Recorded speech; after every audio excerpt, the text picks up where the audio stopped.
سڵاتان لەبێ ئەوم کاتتان باش بینەران لە ئەڵقەی شتری بەرنامەی ئەڤڕۆ جاری شتر پێتان دەگەینەوە.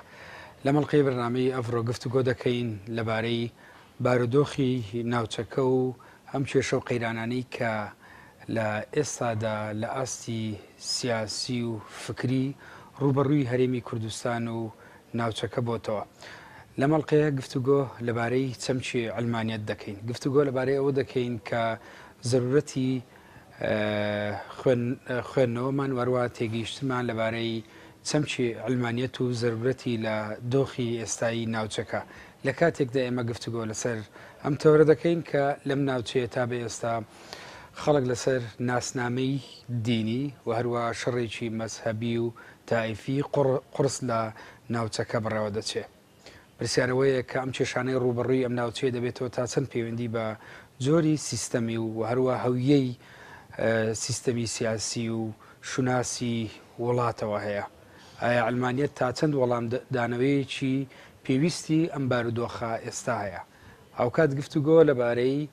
ئەو خوێندنەوانایان هەندێک جار جۆرێک لە شێواندن و بەلا ڕێدابردننی ئەم چەمکەشەکەین کە بەشێک لە ناوەندی سیاسی بۆ مەبەستی تەسچی حزبی تەشویقی بۆ دەکاتن. لە مەڵقەیە لەگەڵ بەڕێز دکتۆر کاوە مەحموود جێگیری سکرتێری کۆمیتەی ناوەندی حزبی شوعی کوردستان گفتوگۆی ئەم تەوەرە دەکەین. دکتۆر سڵاو لەبێ و گەلە بەخێر بێت. زۆر سپاس. لەوە دەست پێ بکەم دکتۆر با پرسیارێک لە ینی لە ئاستی مێژویەوە قسە لەسەر ئەم چەمکە بکەین بۆی بەباشی وەکو دەواازەیەک بە بەرنامە. ئەو هەڵ و مەرجە چی بوو کە ینی ئەگەر قسێک لەبارەی هەڵ و مەرجی سیاسی و هەڵ و مەرجی دروستبوونی فکری سیکۆلارزمیان و ئەلمانیەت لە خۆر ئاوا بکەین پێویستیەکانی ئەم دروستبوونە چی بوون؟ سکولاریزم بشێکە لەو دەستەواژە و لەو چەمکە گەورانەی کە بە بەردەوامی گفتوگۆی زۆری لەسرە و بە شێوازە لە شێوازەکان لە گوتاری ئەوەی کە بەکاردێن لە ناومانە بوونی هەیە لە گفتوگۆکاندا لە وتاری سیاسیدا بەکاردێەوە تەنانەت لە بواری کۆمەڵایەتی و ڕۆشنبیری و سیاسیشدا و ئەم چەمکە کۆمەڵی خۆی کۆمەڵی گرفتی لەگە خۆی هێناوە کاڵێم کۆمەڵی گرفتی لەگە خۆی هێناوە پێم وایە باسی ئەو کۆمەڵ گرفتانە کەم کە پەیوەندی لە ماماڵەکردن لەگەڵ چەمکەکە هەیە یعنی چۆن تەماشای چەمکەکە کرێ نەگەوەی کە چەمکەکە خۆی گرفتی لەگەڵ هەبێ. گرفتی یەکەم پەیوەندی بەوە هەیە کە بواری مامەڵەکردن لەگەڵ ئەم چەمکە دا بڕێ لە بواری معریفان بواری تیۆری معریفە و ئەچێتە خانەی تەنها گوتارێکی سیاسیەوە و ئەو گوتارە سیاسیە دابڕانی ئەم چەمکە لە بواری معریفە و تەنها جەختکردن لەسەر ئایدۆلۆژیە وامان لێکە کە پێناسە و یان شێوازی جۆراجۆر تێگەشتنمان هەبێ بۆ چەمکی سکولاریزم. گوتاری سیاسی لە کوردستانە هەمان ئەم گرفتەی هەیە و گرفتەکەی گوتاری سیاسیش لە کوردستانە زیاترە بێت چونکە سەرچاوە مێژوویەکان یان ئەو سەرچاوانەی کە لە گوتاری سیاسی کوردستانە بەکاردێ پشت دەبەستێ بەو سەرچاوانەی کە لە گوتاری سیاسی وڵاتە عەرەبیەکاندا هەبووە یان وەرگیراوە لە بڵێن لە زمانی فارسیەوە. ئەمە مامانندێکە هەر هەموو ئەم دەم شوێنە کە لە ڕۆژهەڵاتی ناوەڕاستە کە سەرچاوە فکرەکانیش بۆ مامەڵەکردن لەسەر سکولاریزم لە گوتاری سیاسی ئێمەدا لەم دوو سەرچاوە بە تایبەتی لە سەرچاوی وڵاتە عەرەبیەکان وەرگیراوە ئەمە مامانندێکە کە گوتارێکی سەطحی زۆر سادە زۆر ئایدۆلۆژی بێتەکایەوە سەبارەت بە مامەڵەکردن لەگەڵ چەمکی بڵین چەمکی سکولاریزم دوور لە پاشخانی مێژووی سەرهەڵدانی ئەم چەمکە. جگە لەمە تەماشای ئەم چەمکە ئەکرێ وەکو بڵێ ئەم چەمکە چیمان بۆ جێبەجێیەکە وەکو بڵێ چۆن لە پینی فقیە لە پێناسەی فقیە ئەڵێ حەسەنات و سەیئات مەسەلەن بۆ نمونە چاکە و خراپەکەی چییە وا پێناسەی هەندێک جار وا پێناسەی چەمکەکەکەوەکو بڵێ چاکەکانی چییە یان خراپەکانی چییە ئەمەش پێمان وایە دوورمان دەکاتەوە لە پێناسەکردنی تەواوی چەمکەکە و ئەم چەمکە کە ڕاستەخۆ پەیوەندی بە لەلایەکەوە پەیوەندی بە ململانەی نێوان دین و دەوڵەتە هەیە کە لە ئەوروپایە پەیدا بووە بۆیە بەشێکدا گوتاری سیاسی بە تایبەتی گوتاری هێزە محافزکارەکان و ئیسلامیەکان پێیان وایە ئەم چەمکە چەمکێکی وەکو بڵێ مستەورەدا هاتووە هاوردەیە یعنی چەمکێک نییە کە پێداویستیەکی هەبێت لە کۆمەڵگەکانی ئێمە لە کۆمەڵگەی ئێمەدا چەمکێکە ئەو پێویستیانە چی بوو کە لە خۆرئاوا ئەم چەمکەی لە ئاستی مێژووی هێنایەکایەوە بەڵێ ئەو پێویستانەی کە بەکو بتم ئەم چەمکەی لە خۆراوە هێنایە کایەوە ئەوەیە کە دوو بواری گرتەوە بواری یەکەم بواری ئەو زانستە کۆمەڵایەتیانەی کە پەیدا بوو و کۆمەڵێک ئەو اکتشافات و ئەو دەستکەوتانەی لە بواری زانیاریە کە وای کرد کە سنوور دانێ بۆ ئەوی پێڵەمێن خەرافەت و یان بیرکردنەوە لەوەی کە هەموو دنیا لەسەر شاخێک حتا تەنانەت لە مەوروسی سەقافی ئێمەدا ئەمە باوە و هەموو شتەکان بگەڕێنەوە کە دیاردەناوەکان بگەڕێتەوە بۆ ئەوەی بۆ قەزیەی جن و عفریت و یان قەزیە خەیاڵەکان دەلایەکی ترەوە ئەوەی کە هەیە پەیوەندی بۆ هەیە کە چۆن تێڕوانینی عەقڵانی هاتەکایەوە بۆ ڕێگرتن دەوەی کە ئەوەی کە گۆڕانکاریەکە ناو کۆمەڵگاتە لەبەرەوە سێرەکەی جۆرێک لە نوێخوازی پێیا بوو لە هەموو بارەکاندا ئەو شتانەی ئەو مەسەد بابەتانەی کە بۆ هۆی سەرهەڵدانی چەمکی بڵین سکولاریزم دەستەواژەی سکولاریزم زەحمەتە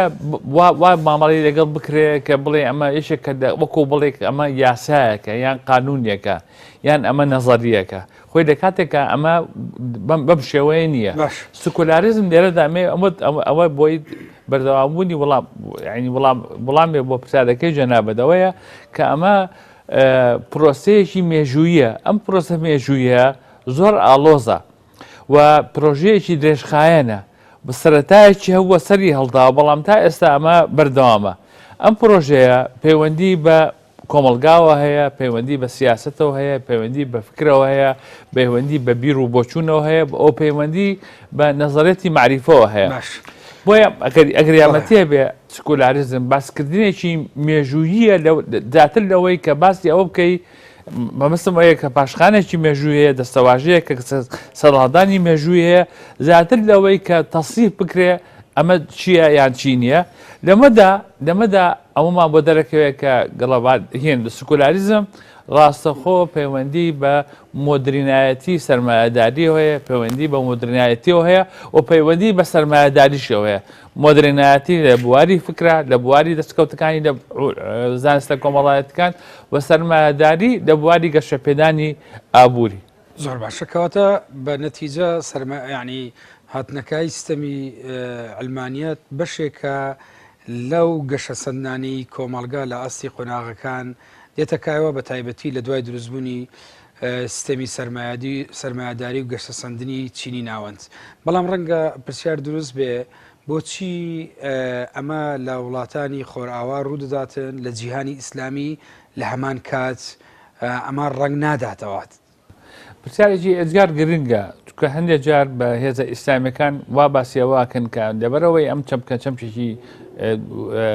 هاوردەیە لە وڵاتانە ڕوویداوە کە وڵاتی ئاینی بڵین کریسیانی تیا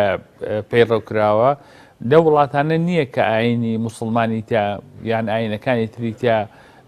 تیادا بووە لە ڕاستیدا ئەمە پەیوەندی بە بۆچوون و تێڕوانینە بۆ چەمکی خودی چەمکی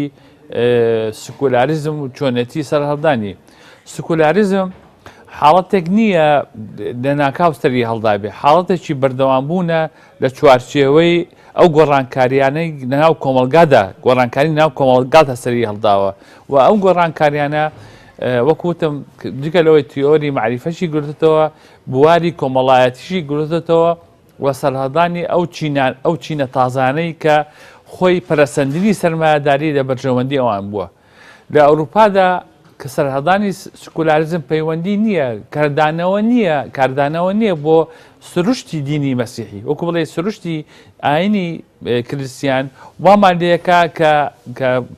خۆی سکولاریزم پەیدا بێت. کاندێزار ئیسلامیەکان زۆر با بڵێن ئەمە تەرویز دەکەن، دەڵێن ئەوەی سکۆلارزمی دروست کردووە ئەمە دینی با بڵێن مەسیحیەتە وای کردووە کە سکۆلارە دروست بکە ئاینی ئیسلام جیاوازە لە مەسیحیەت خۆی پێویستمان بە سکۆلار نییە. بەڵێ خۆی ئەمە پەیوەندی بە دوو لایەنەوە، ئەم لایەنێ ئەوەیە کە هەوڵی ئەوە بدرێت کە بڵێن ئەمە دەستەواژەیەکی هاوردەیە و ئەمە لە گوتاری سیاسی ئیسلامەکانی عەرەبە و قەومەکانی عەرەبە تا ڕادەیەکش ئەم گوتارە هەر هەبووە بە بەردەوامی باسی هەموو شتێکە بە دڵیان نەبێ ئەمە مەسەلەیەکە هاوردەیە دوور لەوەی کە باسی بکەن کە ئەم چەمکانە مۆرچێکی جیهانی هەیە، مۆرچێکەیە کە پەیوەندی بە هەموو کۆمەلگای مرۆڤایەتی هەیە. ئەمە لایەکی ترەوە هەیە، ئەمە لە ئەوروپا کە سەری هەڵدا پەیوەندی بە پەرەسەندنی سەرمایهداریەوە هەبوو و ئەو هێزانە کە یەتە پێشەوە کە وادەیەکە گۆڕانکاری بکات لەو چینانەی کە هەیە لە ئیمتیازات و دەستکەوتەکانی چینەکان. بۆ نمونە لە کاتێکە کە سەرمایهداری پێشتە سەرمایهداری پەیوەندی کۆمەڵایەتەکان کە شێوازی قانونیش وەرەگرێت پێش سەرمایهداری لە چوارچێوەی ئەوەی کە تەبەقەی خانەدانەکان چینی خانەدانەکان مافێکیان هەیە و چینی ئەکلیرۆس و پیاوانی ئاینی مافێکیان هەیە و عامەی خەڵک مافێکی تریان هەیە و جێگایش تر دەرەبەگ هەبووە و بڵێن جوتیار هەبووە، ئەمانە هەمووی مافەکانیان جیاواز بووە بەپێی قانون. ئەمانە حاڵەتێکی تر پێیا بێ کە لەسەر ئەساسیەوەی ئەمانە هەموو یەک مافن لەسەر چ ئەساسێک لەسەر بنەما و ئەساسی هاوڵاتی بوون و دەبەرەوە سێرەکەین سکولاریزم پەیوەندی بەم هێزە تازانەوە بووە کە گۆڕانکاری بووە لە چینە کۆمەڵایەتەکان و ئەم گۆڕانکاری لە چینە کۆمەڵایەتەکان لە بواری ئابووری پەرەسەندنی سەرمایهداری هەنیوێتەکایەوە و سنووری داناوە بۆ ئوروستوغڕادیەت و بۆ کەنیسە و لە بواری زانستە کۆمەڵایەتەکانیش ئەو دەستکەوتانەی لەو بواری کەلتوریە پەیوەندی بە بڵێن بە مۆدرینایەتی هەبووە. کەواتە دکتۆر ئێمە کاتێ باز لە علمانیەت دەکەین، باز لە دروستبوونی علمانیەت دەکەین، دەتوانین بە دابڕاوی باز لە علمانیەت بکەین لەگەڵ دیموکراسیەت و گەشەی دیموکراسیەتە؟ هەڵبەتە زەحمەتە وەکو وتم کە باسی پەرەسەندنی سەرمایهداریەکەین و کە باسی مۆدرینایەتیەکەین کە بڵێن زەمینە خۆشکردن بۆ سەرهەڵدانی دەستەواژەی سکولاری و چەمکی سکولار ئەم چەکپەتدا نەبڕاوە لەو شتانەی لە مەسەلەکانی تر کە سەرمایهداری هەنوێتەکایەوە ئەوش کە پەیوەندی بە پەرسەندنی فکری دیموکراسیەوە هەیە. ئەو دیموکراسیەش کە حاڵەتێکی نەگۆڕ نییە، حاڵەتێکی گۆڕاوە بە بەردەوامی ئەم چەمکە دەگۆڕانکاریدا بووە و شتی نوێ هاتوتەکایەوە. ئەمە دەوانەیە پرسیارەکەەوە بێ باشە لەناو کۆمەڵگای مرۆڤایەتیە لەو کاتێک کە لە ئەوروپا ئەمە بووە بۆ لە وڵاتەکانی جیهانی ئیسلامیە لە وڵاتەکانی ترە ئەم حاڵەتە ڕووینەداوە. سکولاریزم ناتۆتەکایەوە یان ئەوەی کە پێڵێن دیموکراسی ناتۆتەکایەوە. وەڵامەکە لەوەدایە کە حەداسە و سەرمایهداری لەو وڵاتانی کە جیهانی ئیسلامی تیا بووە بەرەبەرە ناتۆتەکایەوە. بۆ نهاتوتەکایەوە لەو قۆناغی کە لە ئەوروپا هاتوتەکایەوە و لێرەدا دوو شێوازی بەرهەمهێنان هەیە لە بواری ئابووریە، شێوازی بەرهەمهێنانی سەرمایهداری کە وڵاتانی خۆر ئاوا و ئەوروپای گرتێتەوە و شێوازی بەرهەمهێنانی ئاسیاوی کە ئەم وڵاتانەی گرتێتەوە. بۆیە لەو حاڵەتەدا سکولاریزم چاوەڕێ ناکەی لە وڵاتانە بێتەکایەوە کە شێوازەکانی شێوازی بەرهەمهێنانی ئاسیاویە. سیستەمی سەرمایهداری لە مەسەلەی علمانیەت بگەین ئێمە هەندێک جار و بتوانین وەکو خۆی چەمکەکە بخوێنەوە پێویستمان بە میتۆدێکی زانستی مارکسیانەیە بۆ خوێنەوە ئەم دیاردەیە؟ پێم وایە بۆچووی من بۆ ئەوەی کە میتۆدێکی ڕوونمان هەبێت لە خوێندنەوەی و لە تێگەشتنی سکولاریزم پێویستمان بە دوو خاڵی سەرەکی هەیە. بەتایبەتی ئەم سکولاریزم جێگای مشتومڕە و لە گوتاری سیاسی هەموو لایەنە سیاسەکان و بۆچوونە فکرەکان خۆی دەبینێتەوە بە بۆچوون ئێمە لە کۆمەڵگای ئێمە پێویستمان ئێستا لە کۆمەڵگای مرۆڤایەتیش بەتایبەتی کە کاتێک کە تیرۆر هەیە ئێمە پێویستمان بە دوو لایەن هەیە لایەنی یەکەم لایەنی بڵێن میتۆدی مارکسیە میتۆدی مارکسی وامان لێکا کە چۆن چەمکی سکولاریزم تەماشای نەکەین بە جیا لە چەمکەکانی ترکە سەرمایهداری هەنیێتەکایەوە بۆ پەیوەندیە تەماشای سکولاریزم بکەین نەکوەکو دەقێک لە ناکاو هاتبێتەکایەوە یان دەستەواژەیەک لە ناکاو دروستکرابێ بە پێچەوانەوە ئەمە پەیوەندی بە هەموو ئەو دەستکەوتانەیە کە لە بواری تیۆری معریفات و تکایەوە و ناکرێت تەنها ئێمە بە ئایدیۆلۆژیەت تەماشای ئەم قۆناغە بکەین و ئەم چەمکە بکەین و ئەمە واماندێکە کە بزانین پەیوەندی سکولاریزم بە حەداسەوە بە مۆدرنایەتیەوە یعنی بە هەروەها بە پەرەسەندی سەرمایهداریەوە چییە؟ چەمکی دووەم کە میتۆدی دووەم ئەوەیە کە چەند ئێمە زانیاریمان هەبێ سەبارەت بڵێن کە لە پووری ئەم ناوچەی کە ئیشوکاری تیا دەکەین و بە کەبی دەکەینەوە کە سکولاریزم یەکێکە لە پێداویستەکان لەمەدا بۆچی گرنگە بە بۆچوونی بۆیە گرنگە بۆی بزانین کە لە ناو جیهانی ئیسلامیدا مانای ئەوە نییە عەقڵ بە تەواوەتی کۆتایی هاتووە یان ئیتیجاهاتی عەقڵانی نەبووە ئەو ئیتیجاها عەقڵانیە لە بواری فەلسەفە یان لە بواری ئەوەی کە لە زانستە ئیسلامیەکان نایە ناوە علمی کەلام سەری هەڵداوە بۆیە نەواتات و سەرەتاکانی بیرکردنەوە ئەوەی کە ئینسان ئایا ئازادە یان ئازاد نییە بەرپرسە سەبارەت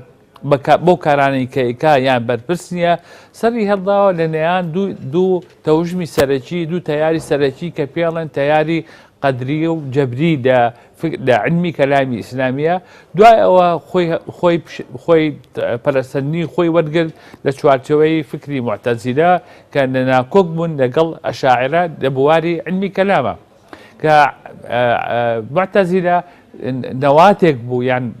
سەرەتایەک بوو بۆ ئەو عەقلانیەتە سەبارەت بەوەی کە هەنگاوێک بنێن کە جۆرێکە لەو جۆرانە چونکە عەقلانیەت پەیوەندی هەیە بە قەزیەی سکولاریزمەوە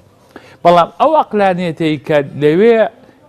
لە ناو جیهانی ئیسلامیە سەری هەڵدا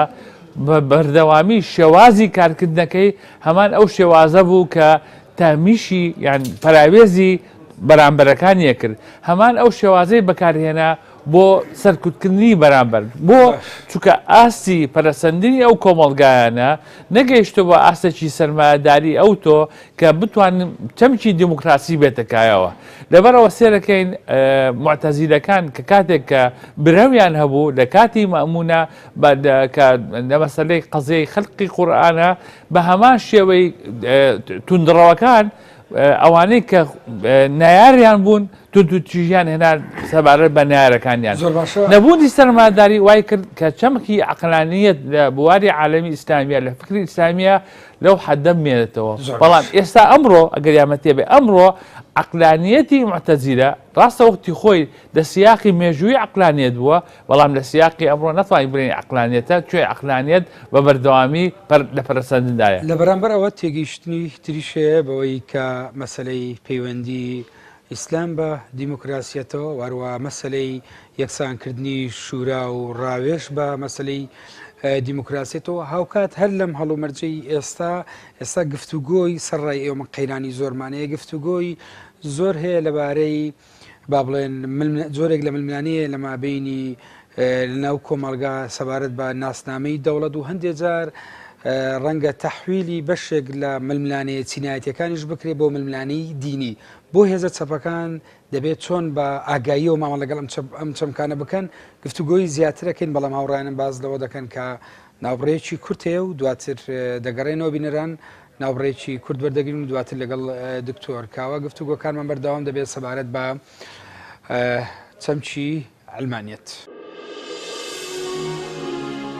بە هەست و سۆزی ئافرەتی کوردەوە سڵاوت لێبێ ئەی پێشمەرگەی قارەمان پارێزەری خاک و وڵات و گشت دەستکەوتەکان سڵاو لە پەروەردەیا تەیا مەردانە ئەو کوردانە ئەی دایک ئەی خوشک ئەی هەبژین ئەی کچە کووردا دڵسوز سڵاف لەبەر خۆداناتە جارشت سلااوان لەبێ بینەران بەردەوامین لە گفتوگۆکەمان لە بەرنامەی ئەڤڕۆ لەبارەی ضرورەتی علمانیت لە ئێستادا وەروە تێگەیشتن لەبارەی بعدی تاریخی و فەلسەفی و ڕەهەندەکانی تری دیموکراسیەت و پەیوەست بەم هەڵومەرجی ئێستا ئێمە تیاژین گفتوگۆکەمان لەگەڵ دکتۆر کاوە درێژە پێ بدەین. دکتۆر لەوێ بەستانی پێشناوبڕەکە لە کاتێکە کە ئەم ناوچەیە ڕوبەڕووی قەیرانی کێشەی حکومڕانی و پێشێرکردنی مافی هاوڵاتی و شەڕێکی مەسەبی زۆر دەبێتەوە بەشێک یعنی لە بەرامبەرەوە تێگەیشتنێکەیە کە پێی وایە کە مەسەلەی لە ناو ئیسلامیشە لە ناو دینیشە جۆرێک لە دیموکراسیەتەیە و دیموکراسیەت کورد دەکرێتەوە لە مەسلەی ڕاوێژ و شورا. ئەمە تا چەند یعنی وەڵامی ئەم پرسیارە جەوهریانە داتەوە کە لەسەر جۆری سیستەمی حکومڕانی هەیە؟ بنەمای ئەم حاڵەتە دەگەڕێتەوە بۆ ئەو قەیرانانەی کە ناوچەکە هەیە و وڵاتی ئێمەشی گرتوێتەوە و بیرکردنەوە لە دوا ڕۆژ لەبەرەوە سێرەکەین کۆمەڵێک پرۆژەی جیاواز ئێتە پێشەوە. زۆربەی ئیسلامەکان ئەتوانم بڵێم هەمویان ئەوە دەخەنە ڕوو کە ئیسلام دین و دەوڵەتە و ئەمە کە لەسەرتاوە باسم کرد کە مامەڵەکردن لەگەڵ چەمکی سکولاریزم بە شێوازێکی ئایدۆلۆژی مامەڵی لەگەڵەکرێ بە زۆر سەطحی و بە سادەیی مامەڵی لەگەڵەکرێ ئەمە شێوازێکە ئەم دەستەواژەیە کە ئیسلام دین و دەوڵەتە ئەمە شێوازێکە لەو شێوازە ئایدۆلۆژیانەی کە هێزە ئیسلامیەکان بە تێکڕا بە شێوازی جۆرا جۆر مامەڵەی لەگەڵەکان و بڵایەکەون ناو خەڵکی بە مەبەستی کارتێکردن لەسەر ناوەندی ئاین پەروەران بەو معنایی بەو هاوکێشەی کە هاوکێشەیەک دروست دەکەن کە ئیسلام دین و دەوڵەت بێ کە تۆ قبوڵی دینەکە بکە بێ قبوڵی دەوڵەتەکەش بکەی ئەم حاڵەتەیە بەو معنایی ئەو کەسێک کە قبوڵی دەوڵەت نەکە و دەوڵەتی ئیسلامی نەکە یان بەدینی ئیسلامی نەکە دەرەچێت لە خانەی دینەکەش چکە دینی تەوا بێت قبوڵی دین و دەوڵەتەکەش پێکەوە بکە. ئستیغلالکردنی ئەم ناوەندە ئاینیە کۆمەڵایەتی ئەمە لە وتاری هەندێ سەرکردەکانی کوردستانیش دەدی پێی شتەکانیش دەرەکەوێت کە چۆن ئەم دەستەواژەیە بەکاردێنن و مەبەستیان ئەوەیە کە زەخەتکردنە لەسەر جمهوری متەدەین و ئەمە گوتارێکی ئایدۆلۆژیە. ئەم گوتارە ئایدۆلۆژیە ئەگەر بێنە سەر واقعی کۆمەڵایەتی بنەمای نییە بنەماکەی بۆ بنەمای نییە. بنەمای نیە یەکەمین ئەوەیە کە کەس گومانی لەسەر ئەوە نییە کە ئیسلام و مەسیحیەت یان دینەکانی تر هەر هەمویان بوزێت ئەمانە هەمووی دینن هەموو کەسێک خەڵکێکەیە کە ئاعتناقی هەیە بەڵام کە یێتە سەر ئەوەی کە ئایا دەوڵەتە ئەمە دەوڵەتە خودی ئیسلامیەکان لەم حاڵەتە سێرەکەی اتفاقیان نییە چ دەوڵەتێکە و ئەگەر تەماشای مێژووی ئیسلام بکەی بەگشتی مێژووی سەرهەدانی چەمکی دەسەڵاتە ئیسلامە سێرەکەین کۆمەڵێک تەجروبان بۆتە پێشەوە ئەم تەجروبانەی کە ئێتە پێشەوە هەمووی تەنانەت دقێکی نییە کە بچێتە خانەی ئەو دەخانەی کە نەناو خودی فکری ئیسلامیەکان بە دەقی پیرۆزدا ئەنرێ کە ئاخرێتە خانەی بڵێن ئاەتی قورئانیان فەرمودەکان لێرەدا بۆیە کە ئەڵێن کە ئەساسەکەی کە دەوڵەت نییە سێرەکەین جیاوازیەکەیە ناخودی ئیسلامیەکانە و ئەم جیاوازیە ئەوە نییە کە ئێستا بێ ئەم جیاوازیە ڕەنجی داوەتەوە تەنانەت هەندێک فەرمودەکانە کە باسی ئەوەکەن کە دوای من نەتەوەی ئیسلام دابەشە بێ بۆ 72 تائیفە 72 ئاینزە تەنها یەکێک سەرکەوتووە لەلای خودا بەو معنایە کە ئەو منانەی کە هەبووە بە درێژایی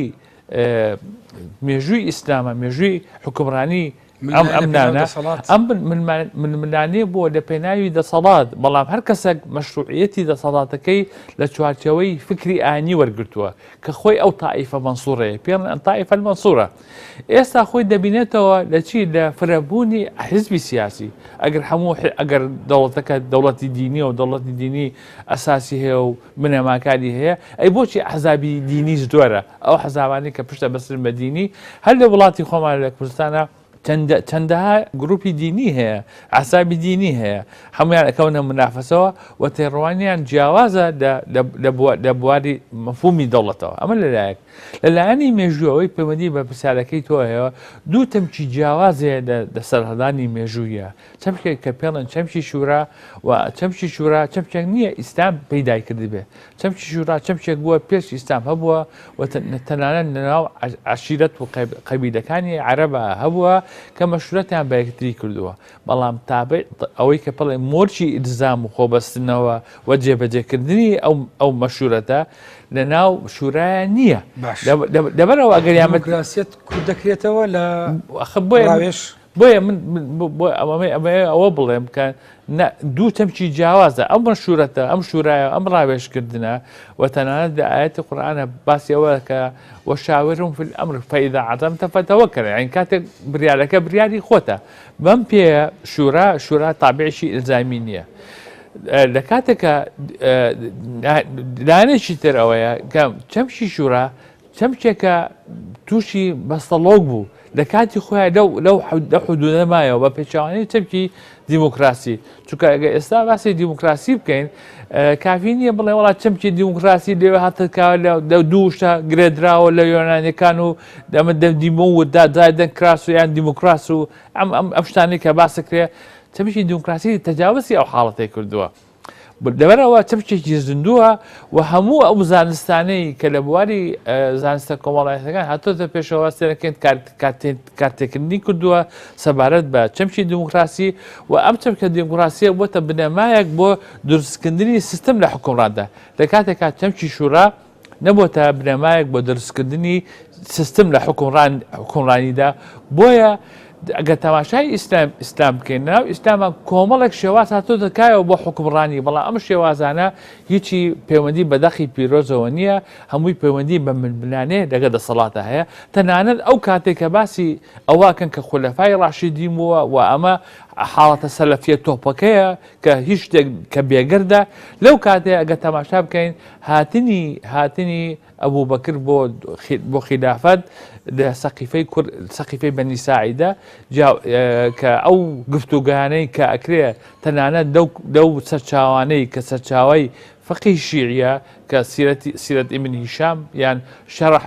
نهج البلاغە ئیبن ئەبولحەدید کە باسیەکە و تەنانەت لە کتێبەکانی سەرچاوەکانی فقی سنی کە بگەڕێتەوە بۆ تاریخی تەبەری یان بیدایە و نیهایی ئیبن کەثیر لە هیچ شێوازێک لەو شێوازانە باسی ئەوە ناکە ئەڵێ خوا ئەیەوێ ئەوە خلافە بەم شێوەیە بێ باسی ئەوەکەن کە عەرەب قبوڵی ئەوە ناکە ئیلا ئەو کاتە ئەو خلافەیە لە ناوەندی قوڕەیش بێ لەو حاڵەتە ئەو ناکۆچەی کە پەیدا بێ لە نێوان مهاجرین و ئەنسارەکان ئەوەیە کە ئەبێن ئەو حاڵەتە لە قوڕەیش بێ کە ئەمە تەقالیدی عەرەبیە علاقەی بەبعدێکی دینیەوە نییە کەواتە بە زمانێکی سادە بۆی هاوڵاتی باشتر لەمان تێک بگە ئەو مامەڵەوە ئەو تێگەیشتنی ئێستا بۆ ئاینەیە مامەڵەیە کە بۆ پەیوەندی بە ئەسڵی دینەوە نییە بەڵکو پەیوەندی بەوە هەیە کە مەجموعە خەڵکێک ناویان لە خۆیان ناوە حزبی ئیسلامی و دانەوێت دین وەکو سەرمایەیەکی کۆمەڵایەتی ئیستیغلال بکەن بۆ گەیشتن بە دەسەڵات بڵێ هەڵبەتە گە تو تەماشا بکەین لە چوارچێوە مێژوویەکەیە بە مێژوو وای لێ هاتووە بۆ چۆن وای لێ هاتووە پاشخانێکی هەیە پاشخانەکەی ئەوەیە کە لە کاتێکە مرۆڤایەتی لە چوارچێوەی بیرکردنەوەکەی لە چوارچێوەی بیری ئاینی هەبووە هەموو ناکۆشیەکان گەڕاون بۆ پێدانی ڕەوابوون لە چوارچێوەی فکری ئاینی بۆیە دەبینی سێرەکەی ئەگە تۆ تەماشا بکەی ئەگەر ئەوەی نمونونەکەی ئەوبوو بەکر تەواوکەین دوای ئەوەی کە عومەری کوڕی خەتاب بێتە سەر حکوم عومەری کوڕی خەتاب بە هەمان شێوازی ئەوبوو بەکر ناتوانێتە سەر حکوم لە چوارچێوەی وەسیەتێک کە ئەبوو بەکر نووسێتی کە دوای ئەو کاتە جێگیری خۆی و ئەو چوار کەسەی دوای ئەوەی کە عومەری کوڕی خەتاب ئەکوژرێ سێرەکەی ئەو چوار کەسەش کە هاتوونەت لە ئاخیرە عەبدوڕەحمانی کوڕی عۆف لە بەینی عوسمان و لە بەینی عەلی یەکلای کردوتەوە و خەلیفەی سێیەم کوژراوە خەلیفەی چوارەم بە شێوازی تر هاتوۆتە حکومڕانی و کە کاتێک ئەمریکان هاتوۆتە سەر حکوم شێوازێکی تر بووە لە حکومڕانی ئەم حکومڕانی علاقەی بە مەنتەقی قووەتەوە هەبووە بە شێوازێک لە شێوازەکان کاتێک کە لە مەجلیسی معاویە دانیشتنێکەکرێ یەکێک لە کەسەکان نوێ دانیشیە ئەڵێ خەلیفەی مسلمانان دەست درێژەکە بە معاویە ئەمە خەلیفەی مسلمانانە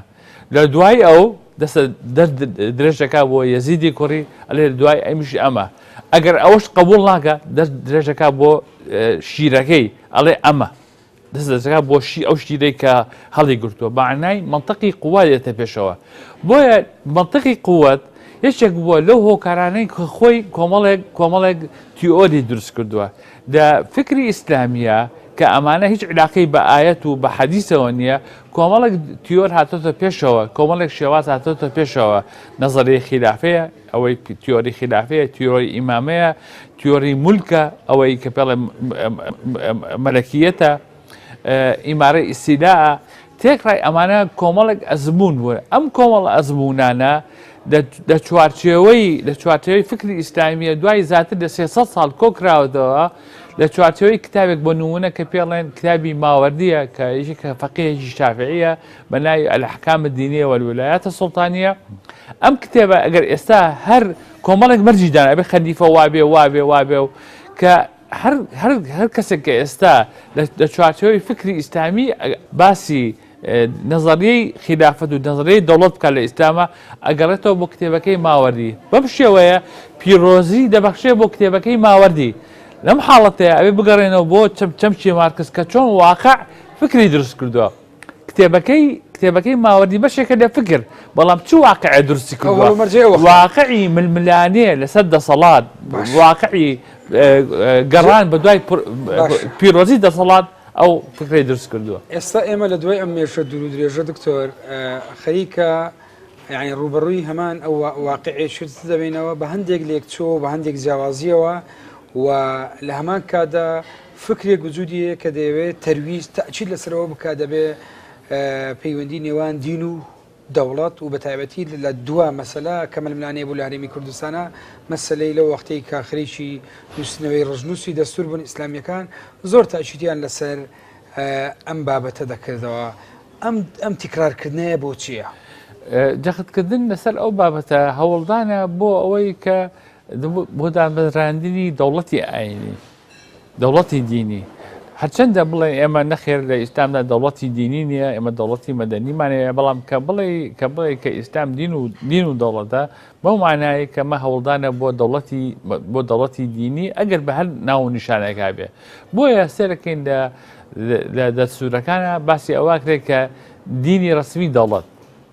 دین کە تۆ دینی ڕسمی دەوڵەتت دانا ئەمە هەنگاوێکە بێ بۆ ئەوەی کە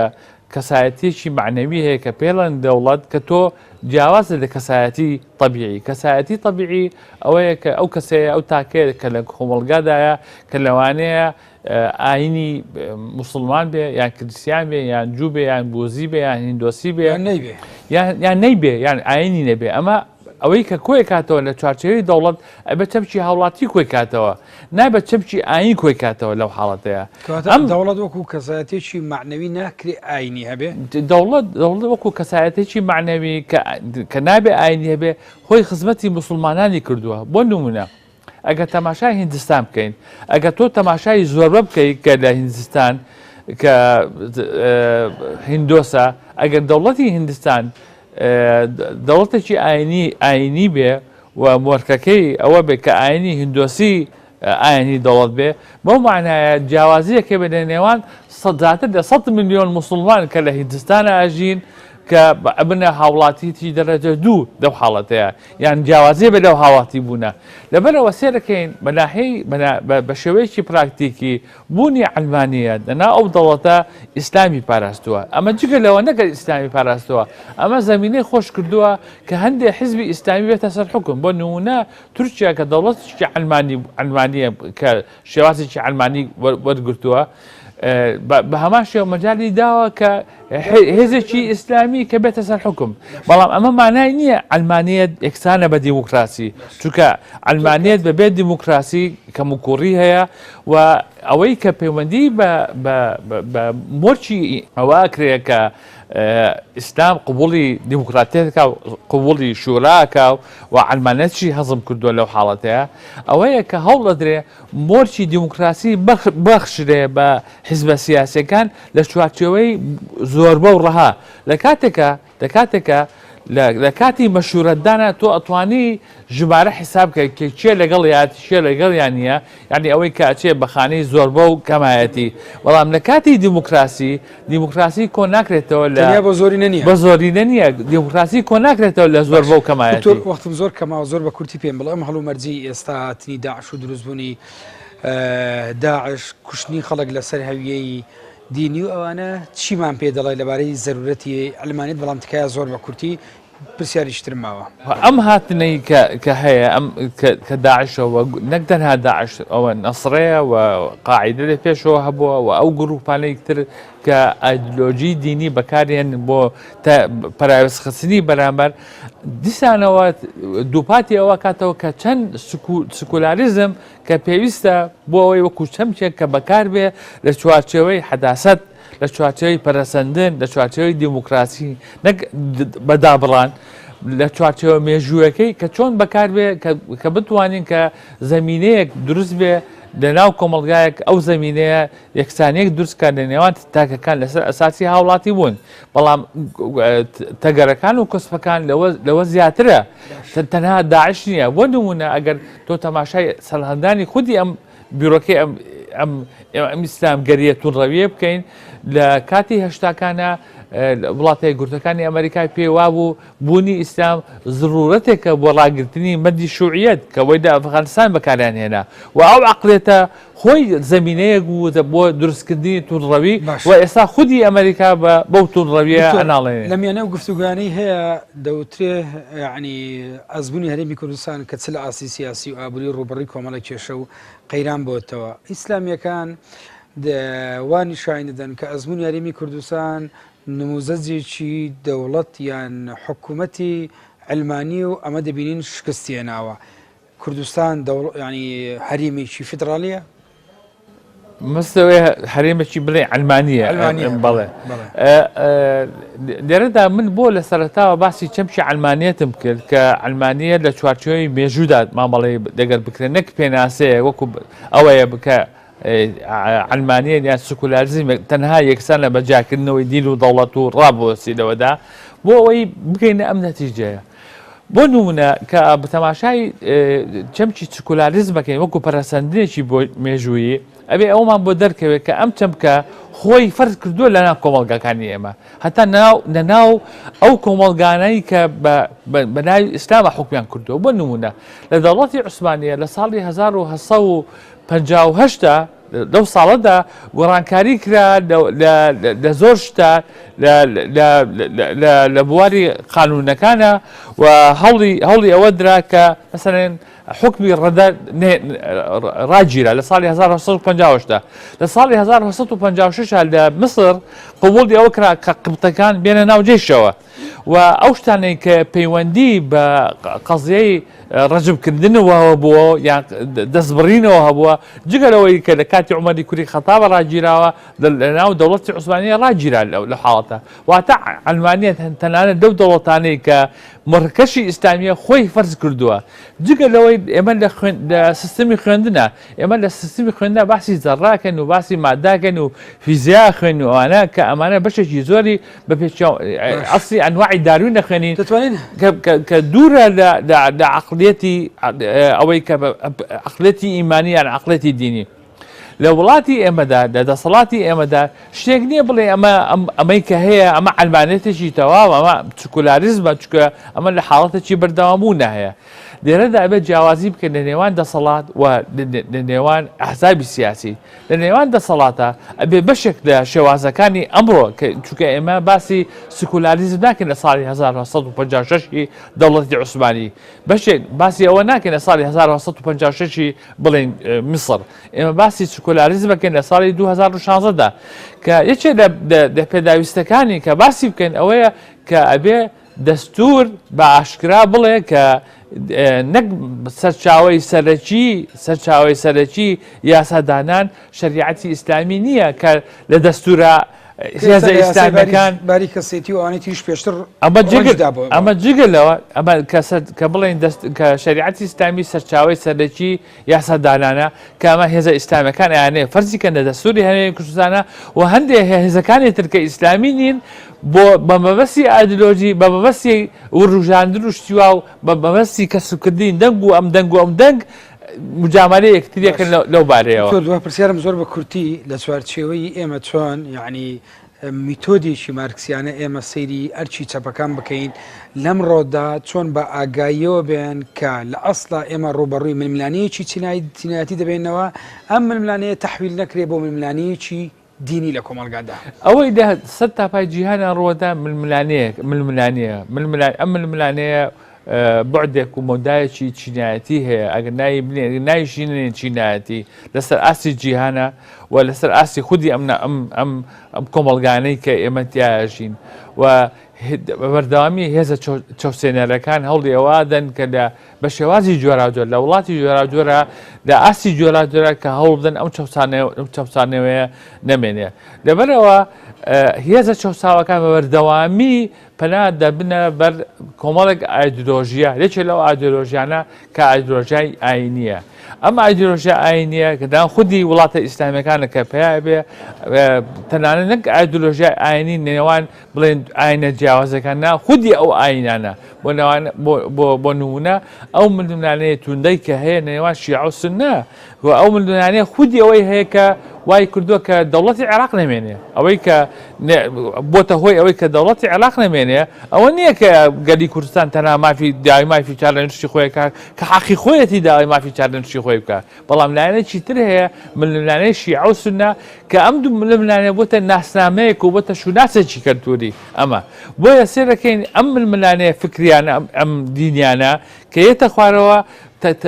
کارتێکردنی هەیە لەسەر شوناس و کارتێکردنەکەی لەسەر وعی چینایەتیش لەسەر وعی چینایەتی دکتۆر بەڵێ کاوە محمود جێگری سکرتێری کۆمیتەی ناوەندی حزبی شۆی کوردستان هاوڕانم دەمێکە دەڵێن کاتمان تەواو زۆر سپاس بۆ ماوەی لە گەڵمان بوویت سپاس بۆ زانیاریەکانت بینەران هاتینە کۆتاییەوە مەڵقەی بەرنامەی ئەڤڕۆ کە تایبەتمان کردبوو لەبارەی تێگەویشتن و هەروە وردبوونەوە لە چەمچی علمانیەت لەم ڕۆدا و هەروەها وەڵامدانەوەی هیچ نەبێ بەشێک لەو شێواندانەیە کە لە هەندێک ناوەندی دیاریکراوە مەبەستی دیاریکراو بۆ ئەم چەمکە دەکرێتن تاڵقی شتری بەرنامەی ئەڤڕۆ پێتان دەگەینەوە کاتێکی خۆش بۆم لەیەک سوپاس بۆ ستافی بەرنامە